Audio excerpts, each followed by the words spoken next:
खड़े हैं भगवान कृष्ण, अर्जुन और अश्वत्थामा और द्रौपदी। अर्जुन कह रहे हैं तुम कहो तो मैं इसे मार डालूं। बोले इसका वध मत करो, दया है ना, दया हमारे अंदर नहीं है। हम बदले की भावना रखते हैं, सबसे रखते हैं ना, सबसे बदला रख लेना। मैं नहीं मानूंगी, बदलो लेके मानूंगी, चाहे कछु है जाए। मैं गांठ मार ली है अपने, छोड़ूंगी नहीं है। तो ये गांठ लेके ही मरेंगे ना, तो फिर भागवत पीछे थे कोई ना करा। ये तो एक करा रही है इन गांठन ने खुलवाने की वजह से 7 गांठ। ये गांठ टूटेंगी नहीं, चटकेंगे नहीं। ये गांठ भगवान की कथा थी, चटकेंगी। हाँ, द्वेष की गांठ, ईर्ष्या की गांठ, मोह की गांठ, ममता की गांठ, अहंकार की गांठ, इन गांठ हमने खोल लो कथा में और सबसे प्रेम करो। ताली बजा दो। इसलिए द्रौपदी दया की मूर्ति है। इस कथा में द्रौपदी आपको एक उपदेश करती है कि दया रखो ने का। तुम भी स्त्री हो, मैं भी स्त्री, थोड़ी दया की मूर्ति बनाओ। आजकल दया ही ना रही, अपने पति को काट कर ड्रम में भर दिया, ये कैसी। इसलिए द्रौपदी कह रही है उस मुस्कान जैसी लड़कियों से कि थोड़ी दया रखो। हाँ बेटा, आजकल नीले ड्रम से डर लग रहा है सबको, नीले ड्रम से सबको डर लग रहा है। हम भी जहां जब नीला ड्रम देखते चक्कर सा पड़ जाता है। हाँ, ड्रम से सबको खौफ हो गया है। इसलिए द्रौपदी कह रही है, हम नहीं कह रहे। भागवत में द्रौपदी जी कह रही हैं कि थोड़ी दया रखो। कम से कम वो तुम्हारा पति है, पति कहते हैं स्वामी को। तुम अपने स्वामी को ही मार के कहां बच जाओगी। तो महाराज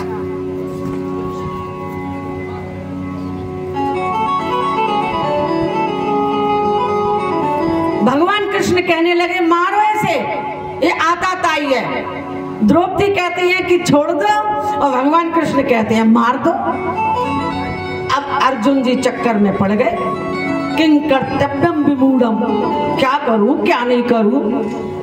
लेकिन अर्जुन बहुत समझदार हैं, वो समझ गए भगवान मेरी परीक्षा ले रहे हैं, परीक्षा ले रहे हैं। देखते हैं अर्जुन पहली परीक्षा में तो जब पास हो गए, जो आधी रात में उठाया तब खड़े हो गए, चलो अब फिर परीक्षा ले रहे हैं। तो लेकिन भगवान कृष्ण कहते हैं कि मनुस्मृति में लिखा है कि आताताई को मारने से पाप नहीं लगता। जो छोटे छोटे बच्चों को मारे उसको आताताई कहते हैं, और ऐसे आताताई को मारने में पाप नहीं लगता, इसलिए मार दो, मनुस्मृति कहती है। लेकिन फिर भी नहीं मारो, फिर भी नहीं, फिर भी अर्जुन मार नहीं रहे उसको। और वो कह रही है आताताई अब मारो। लेकिन ब्राह्मण पुत्र है, गुरु पुत्र है, उसे कैसे मारे, क्या करें। मनुस्मृति कहती है कि आताताई को मारने में कोई पाप नहीं लगता, और द्रौपदी जी कहती है कि पाप लगेगा, क्या करूं। वैसे 6 प्रकार के आताताई बताए हैं, हमारे गुरुदेव सुनाया करते हैं कि जो माता पिता की आज्ञा का पालन नहीं करे वो आताताई, उसको मोड़ देना चाहिए। जो गुरु की आज्ञा का पालन नहीं करे वो आताताई, उसको मार देना चाहिए, उसको कोई पाप नहीं लगता। और जो ब्राह्मण होकर के मदिरा का पान करे वो आताताई है, उसको मोड़ देना चाहिए, उसको मारने में पाप नहीं लगता। ब्राह्मण होकर के मदिरा का पान, और जो स्त्री पे हाथ उठाए हाँ वो आताताई है, उसको मारने में कोई पाप नहीं लगता। अर्जुन ने सोचा कि इनको मारने में कोई पाप नहीं लगता, लेकिन भगवान कह रहे मारो और द्रौपदी कह रही है मत मारो। चलो इन दोनों की बातें छोड़ो। उन्होंने देखा बुद्धिमान है वो, ज्ञान है वो, उन्होंने जन्म सिद्ध अधिकार, उनके मस्तक में मणि थी, उन्होंने इस मणि को चीरा लगा के और वो सिद्ध मणि निकाल ली और धक्का दे के बाहर निकाल दिया। और ब्राह्मण का तो अपमान ही मरने जैसा है। जो धक्का देकर किसी ब्राह्मण को और बाहर निकाल दिया जाए तो समझ लो मरने जैसा है। आज गांठ मार ली अश्वत्थामा ने कि मैं वंश का नाश करके रहूंगा। ऐसा क्यों कर रहा है अश्वत्थामा? द्रोणाचार्य का पुत्र है। क्यों? कहते हैं गरीबी सब कुछ करा देती है। गरीबी सब कुछ करा देती है। पहले पुरोहिती से ही पेट भरा करते थे ब्राह्मण, पुरोहिती करते थे ये। दुर्योधन के अन्न जैसा खाओगे अन्न वैसा हो जाएगा मन। अन्न भी खाओ तो किसी पवित्र, किसी शुद्ध, अच्छे घर का खाओ। कहीं ऐसा ना हो ऐसा ही अन्न खा लिया और बुद्धि बिगड़ जाए। उसकी बुद्धि बिगड़ रही है ब्राह्मण की, ऐसे घर का अन्न खा रहा है। लेकिन गरीबी सब कुछ करा देती है। एक बार इनकी माँ तो थी नहीं, गरीब तो थे ही अश्वत्थामा, तो इन्होंने अपने पिता से दूध मांगा, दूध पीना है। तो खड़िया पीस के दूध बनाया और बच्चे को दूध पिलाया अश्वत्थामा को। गरीबी बहुत बुरा अभिशाप है। सबसे बड़ा सुख और सबसे बड़ा दुख क्या है बताइए?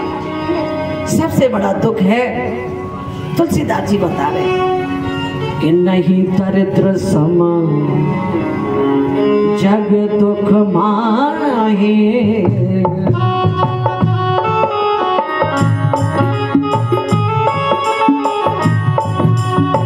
नहीं दरिद्र सम जग दुख माहे,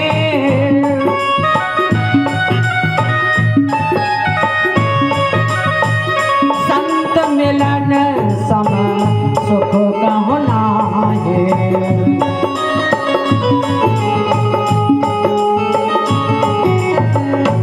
दरिद्रता के बराबर संसार में कोई दुख नहीं है। सुबह ही उठते रोटी चाहिए पेट को, और जब नहीं मिलेगा तो पाप ही करेगा। क्या करेगा? जिसकी चलती है उसके संग में रहेगा। दुर्योधन की चलती है भैया तो उसके संग में रहना पड़ा, खाना पड़ा। क्यों?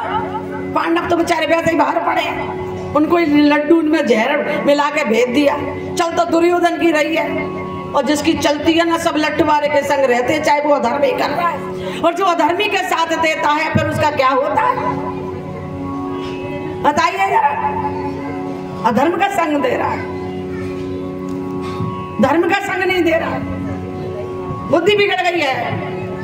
क्या करे? पुरोहिती में मिलता ही क्या है? पेट सब कुछ करा देता है। हमारे गुरुदेव एक भजन गाया करते हैं गरीबी के लिए कि साधु